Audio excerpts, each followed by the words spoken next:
Hello Orchid friends, how are you? Welcome back to my channel. If this is your first time watching my video, my channel is all about orchids. From what orchids I have, how I grow them, my thoughts on certain orchid topics, to what orchids in my collection are blooming, etc. So if you want to follow along my orchid hobby adventure, please consider subscribing to my channel and turn on the notification. Today in this video, we're going to look at one of my primary hybrids, and this one is called Phalaenopsis Telu. It's a cross between tetraspis and leuddemanniana. So tetraspis and leuddemanniana are both orchid species, and two species, baby, they're called primary hybrids.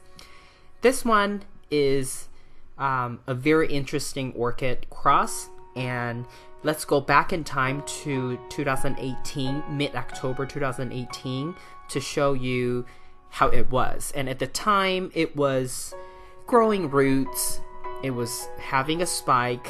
It already had a spike from last year, but that one didn't bloom. And then it wasn't until 2019, beginning of February, that I started to see buds coming out of the two new spikes that this orchid has produced for us this year. So for a total of 3 spikes, this orchid is blooming on 2 of the 3 spikes.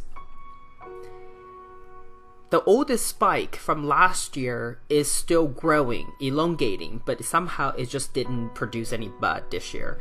And so came 2019, end of February, the first bud started to open. Actually, this is the second bud of the first flower spike from this year. You can see that the bud from earlier blasted, and then it's the second bud on this particular flower spike that started to bloom end of February 2019. And this orchid also has really good aerial roots, and later in this video, in fact toward the second half, we will go into more details about how it's grown in the container and how the roots are doing in the container. But right now you get to see the aerial roots, which is really awesome. This orchid is really fragrant, and the fragrance is very strong and sweet with a hint of spiciness to it. It's not quite cinnamony. It's almost peppery, that kind of pepper spiciness to it, which is really interesting.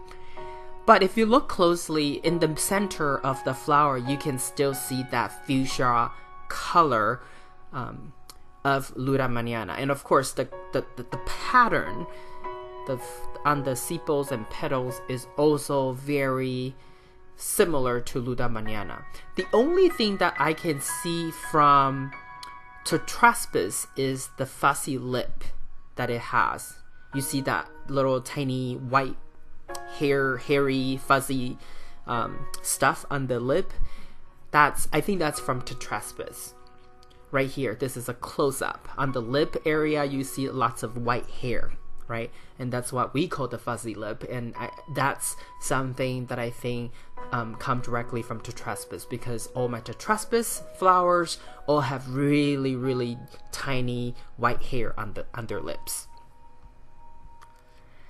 This orchid's flower is also very waxy, and from different angles you will be able to see the light reflections. So it's quite interesting that way too. It's really waxy, and if you try to touch it, you can see that you can feel the substance of the flower. Essentially, what I'm trying to say is the flower is pretty thick. It's not very thin.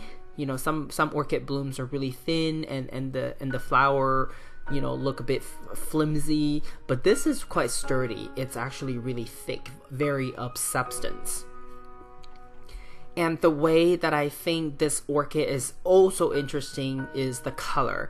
It's actually a very red color.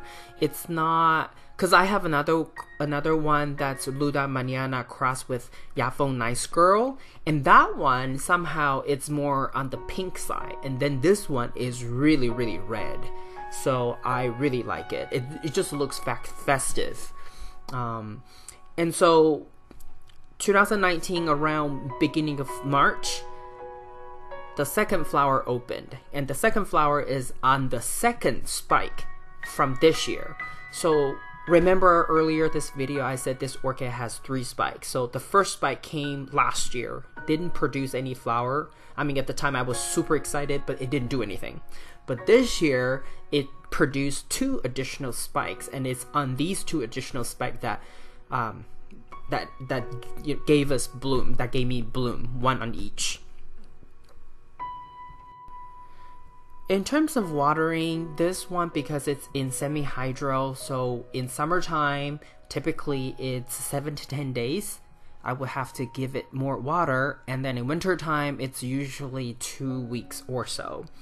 And I do give this orchid quarter strength fertilizer every single week, except for example the 4th week or the beginning of the month, I would only use just pure water to essentially flush out whatever salt buildup that it may have in the container. It's very important. In fact, it doesn't matter which method you grow your orchids in, you really have to make sure at least once a month you want to use just water, nothing else, to flush out your orchid, because that way it would keep the container and the media and the roots clean and free of too much salt buildup, which sometimes can potentially hurt the root system. And coming up, we'll take a look at this orchid's root system inside the container. So this is also beginning of March 2019 when the 2 flowers are completely opened, and the first flower spike from this year, you can see in the background there was another bud. That one blasted, and it's typical, right? It's not typical, but it's not rare that you would have bud blast here and there, right? For whatever reason, that bud just never really quite developed, and then it just started to become yellow, so I knew right away that that one just wasn't going to open. And then pretty soon the second bud plump up really quickly, so you know, it was what it was. Okay, back to the growing method. Semi-hydro, it's potted in a mixture of manto clay and hydrocorn, and it's doing really well because I do make sure that this orchid receives a wet-dry cycle, very distinctive wet-dry cycle. I think a lot of my semi-hydro orchids appreciate that, and that really just means that I wait until there is absolutely no moisture in the container, and then I give it water. And here you can see one of the hole.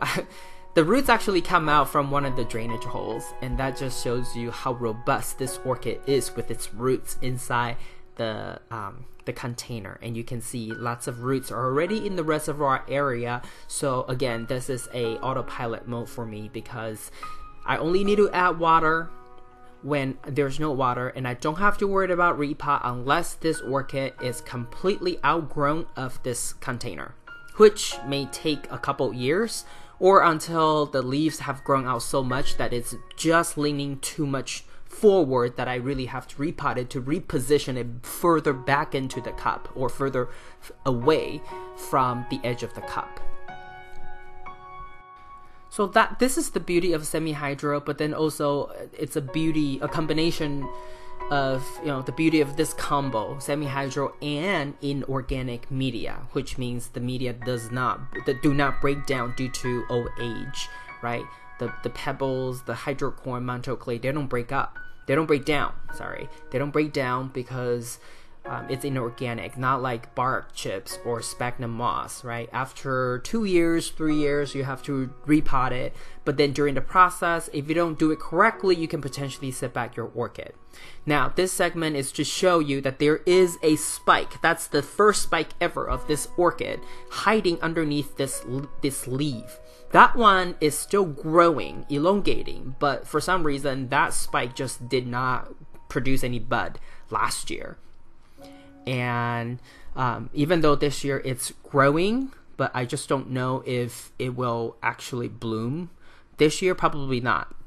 But hopefully, if I increase sunlight exposure for this orchid, maybe that flower spike will continue to grow and eventually give us some blooms. But you know what? It may well be next year that we'll see that flower spike produce anything. So we'll see. I'll keep you posted. This is all I have for you today. If you like this video, please give it a thumbs up. And if you would like to get more orchid related videos from my channel, please subscribe and turn on the notification. I want to wish you happy growing, and I will talk to you in my next video. Ciao!